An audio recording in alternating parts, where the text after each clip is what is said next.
বিয়ের সিজন চলছিল আর চারিদিকে হইচই ছিল। বিন্দিয়া নামের একটা মেয়ের বিয়ে হতে চলেছিল, তাই সে নিজের মায়ের সাথে শপিং করতে যায়। সে নিজের বিয়ের জন্য লেহেঙ্গা কিনতে চেয়েছিল, তাই একটা বড় দোকানে যায়। দাদা, আমাকে আপনাদের সবচেয়ে সুন্দর আর ভারী লেহেঙ্গাটা দেখান। আমি চাই যে আমার বিয়েতে এমন লেহেঙ্গা পরি যেন সবাই আমার দিকে তাকিয়ে থাকে। আরে হ্যাঁ হ্যাঁ, নিশ্চয়ই ম্যাডাম, আমরা আমাদের দোকানে সবথেকে ভালো লেহেঙ্গা আপনাকেই দেখাবো। এমন হতেই পারবে না যে সেই লেহেঙ্গা আপনার পছন্দ হবে না।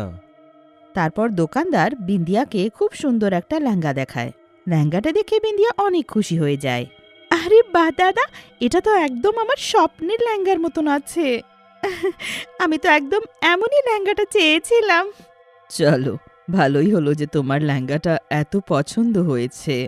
এবার তাড়াতাড়ি নিয়ে বাড়ি চলো, অনেক কাজ আছে। বিন্দিয়ার মা দোকানদারকে পয়সা দিতে লাগে, আর বিন্দিয়া লেহেঙ্গাটা নিয়ে দোকান থেকে বেরিয়ে আসে। ও রাস্তার পারে যেতে থাকে, তখনই হঠাৎ সামনে থেকে একটা বড় ট্রাক এসে তাকে ধাক্কা মেরে দেয়।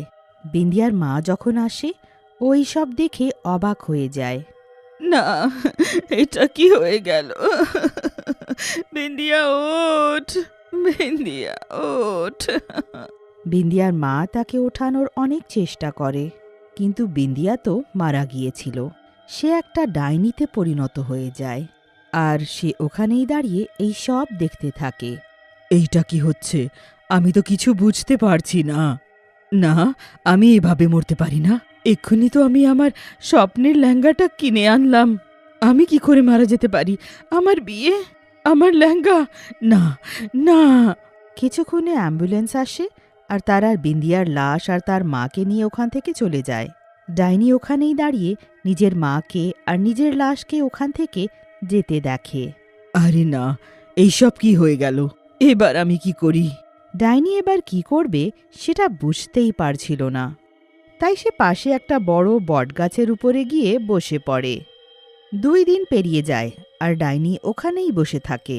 হঠাৎ তার মনোযোগ সেই দোকানের দিকে যায় যেখান থেকে লেহেঙ্গা কিনেছিল।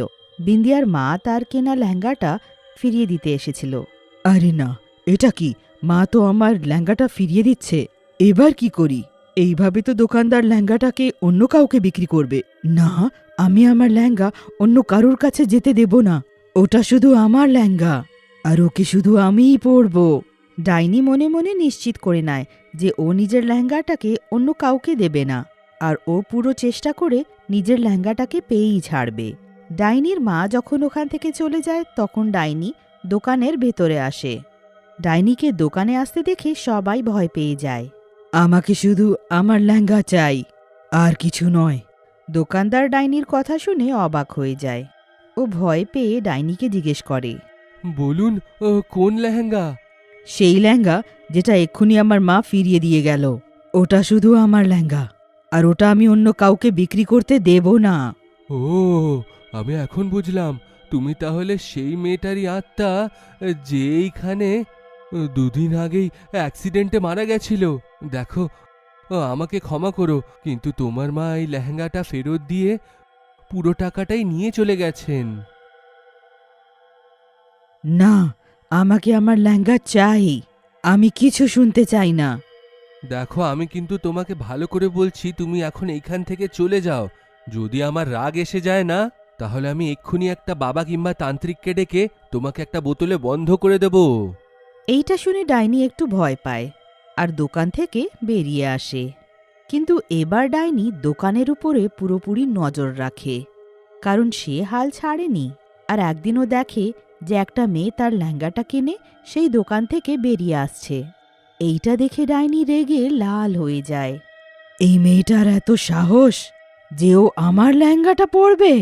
এতটা বলে ডাইনি মেয়েটার পিছু করতে লাগে। মেয়েটার পিছু করে ডাইনি অবশেষে তার বাড়ি পৌঁছে যায়। মেয়েটা ঘরের ভেতরে চলে যায়, আর ডাইনি বাইরে জানালা থেকে সব দেখতে থাকে। আয় রাধা, কেমন ছিল তোর শপিংটা? তুই কি নিজের পছন্দের লেহেঙ্গাটা পেয়ে গেলি? হ্যাঁ মা, আমার পছন্দের চেয়ে অনেক বেশি ভালো লেহেঙ্গা পেয়েছি। আমি অনেক খুশি। আমি যখন ওটা পরে আসবো তখন দেখো সবাই আমার দিকেই তাকিয়ে থাকবে। এইসব দেখে ডাইনি অনেক রেগে যায়, আর ও সেই মেয়ে রাধাকে ঈর্ষা করতে লাগে। ও ও বুঝতেই পারছিল না যে কিভাবে নিজের লেহেঙ্গাটা রাধা থেকে নিয়ে নেবে। ডাইনি সুযোগ পেয়ে রাধার ঘরে ঢুকে যায় আর গিয়ে তার আলমারিতে লুকিয়ে যায়। তখনই রাধা নিজের ঘরে লেহেঙ্গাটা নিয়ে আসে আর ওটা রাখার জন্য আলমারি খোলে। কিন্তু আলমারিতে ডাইনিকে দেখে রাধা জোরে চিৎকার করতে লাগে, বাঁচাও বাঁচাও ডাইনি! চিৎকার করতে করতে রাধা অজ্ঞান হয়ে যায় আর তার হাত থেকে লেহেঙ্গা ওখানেই পড়ে যায়। এটাই ভালো সুযোগ, কেউ এখানে আসুক তার আগেই আমাকে এখান থেকে বেরোতে হবে। ডাইনি লেহেঙ্গাটা তুলে রাধার ঘর থেকে বেরিয়ে আসে আর জঙ্গলের দিকে চলে যায়। এবার এই লেহেঙ্গাটা শুধু আমার, কেউ এটা আমার থেকে চুরি করতে পারে না। তাড়াতাড়ি কোনো শান্ত জায়গায় গিয়ে এই লেহেঙ্গাটা পরে দেখি আমি। বেশ মজা হবে। ডাইনি জঙ্গলের মাঝখানে চলে যায় আর নিজের লেহেঙ্গাটা পরে নেয়। এদিকে রাধার ঘরে সবাই লেহেঙ্গা চুরি হওয়ার কারণে অস্থির ছিল। রাধাও কেঁদে যাচ্ছিল আর সবাইকে বলছিল যে তার লেহেঙ্গা একটা ডাইনি চুরি করে নিয়ে গেল, কিন্তু কেউই তার বিশ্বাস করে না। তখনই ঘরের কলবেলটা বাজে। রাধার মা গিয়ে দরজাটা খোলে। বাইরে বিন্দিয়ার মা থাকে। সে রাধার মাকে জিজ্ঞেস করে, আমি শুনলাম আপনার লেহেঙ্গা চুরি হলো, আমি কি আপনার মেয়ের সাথে দেখা করতে পারি? আমি হয়তো আপনার লেহেঙ্গা ফিরিয়ে আনতে সাহায্য করতে পারি। তখনই ওখানে রাধা আসে আর ও বিন্দিয়ার মাকে বলে, কে আছেন আপনি?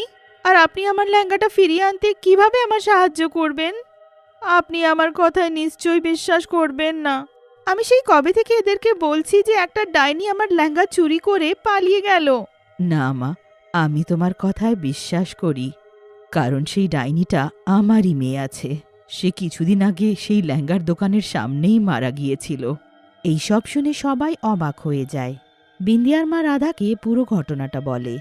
ওরা সবাই জঙ্গলের দিকে গিয়ে চারিদিকে ডাইনিকে খুঁজতে লাগে। এদিকে লেহেঙ্গা পরে ডাইনি অনেক খুশি হয়ে নাচতে থাকে। বিন্দিয়ার মা তাকে নাচতে দেখে ফেলে। বাহ, কত সুন্দর লেহেঙ্গা, আর আমার উপরেতেও আরো বেশি মানাচ্ছে। কি যে ব্যাপার! ডাইনি ঘুরে ঘুরে নাচতে থাকে। তখনই বিন্দিয়ার মা তাকে বলে, থাম বিন্দিয়া। আরে মা, তুমি? কোনো ব্যাপার নয়, ভালো হলো তুমি এলে। দেখো না আমি কত সুন্দর দেখাচ্ছি। আমার বিয়ের স্বপ্ন তো সত্য হলো না, কিন্তু দেখো মা, এই স্বপ্নের লেহেঙ্গাটা এখন আমার কাছে আছে। আমি এটা পরে কত সুন্দর দেখাচ্ছি। না বিন্দিয়া, এই লেহেঙ্গাটা তোর নয়, এটা অন্য কারুর লেহেঙ্গা যেটা তুই চুরি করেছিস। আর যদি এটা ফিরিয়ে না দিস তো তার বিয়ে হবে না। মা, তুমি আমার দিকে আছো না ওই মেয়েটার দিকে? তুমি আমার মা আছো, আর এই লেহেঙ্গাটা শুধু আমার। আমি ওই মেয়েটাকে মেরে ফেলবো। থাম বিন্দিয়া, তুই যদি না থামবি তো ওই লেহেঙ্গার সাথে আমি তোকেও পুড়িয়ে দেব, বুঝলি? তুই কোনো নির্দোষের জীবন এইভাবে নষ্ট করতে পারিস না। না, এটা হতে পারে না, এটা শুধু আমার লেহেঙ্গা। আমি এটাকে নিয়ে পালিয়ে যাব আর কোনোদিন ফিরে আসব না। এটা যদি আমার হবে না তো অন্য কারুর হবে না। এতটা বলে ডাইনি একটা গাছের উপরে লাফ দেয় আর ওখানেই বসে যায়। কিন্তু তখনই ওখানে ওই দোকানদার আসে যেখান থেকে ওরা লেহেঙ্গা কিনেছিল। দাঁড়াও, আরে দেখো আমার হাতে কি! আরে ডাইনি, তুমি এইটা নাও, আমার হাতে লেহেঙ্গা আছে। এইটা ওর থেকেও বেশি ভালো। এইটা যদি তুমি একবার পরো, তুমি আরো বেশি সুন্দর দেখাবে। হ্যাঁ। ডাইনি এটা শুনে গাছ থেকে নেমে আসে আর দোকানদারের হাত থেকে লেহেঙ্গা নিয়ে দেখতে লাগে। আরে বাহ, এটা তো অত্যন্ত সুন্দর। এর চেয়ে বেশি সুন্দর লেহেঙ্গা আমি কোনোদিন দেখিনি। ডাইনি তাড়াতাড়ি নতুন লেহেঙ্গাটা পরে নেয় আর পুরনো লেহেঙ্গা ওখানেই ফেলে দেয়। কিন্তু যেই ডাইনি নতুন লেহেঙ্গাটা পরে তার শরীর জ্বলতে লাগে। এটা তো পুড়ছে। কি আছে এটাতে? কি আছে এটাতে? কিছুক্ষণেই ডাইনি পুড়ে ছাই হয়ে যায় আর চিরকালের জন্য গায়েব হয়ে যায়। এই সব দেখে বিন্দিয়ার মা জোরে কাঁদতে লাগে। আমি দোকানদারকে ওই লেহেঙ্গাটা আনতে বলেছিলাম যেটাতে বাবার দেওয়া ছাই লাগানো ছিল। এর কারণে আমার মেয়ের আত্মা চিরকালের জন্য মুক্তি পেয়ে গেল, আর তুমি তোমার লেহেঙ্গা ফিরে পেয়ে গেলে। দেখুন মা, আজ থেকে আপনিও আমার মায়ের মতন আমার বিয়েতে নিশ্চয়ই আসবেন। রাধার কথা শুনে বিন্দিয়ার মার অনেক ভালো লাগে আর ওরা হাসি খুশি নিজের ঘরে ফিরে যায়।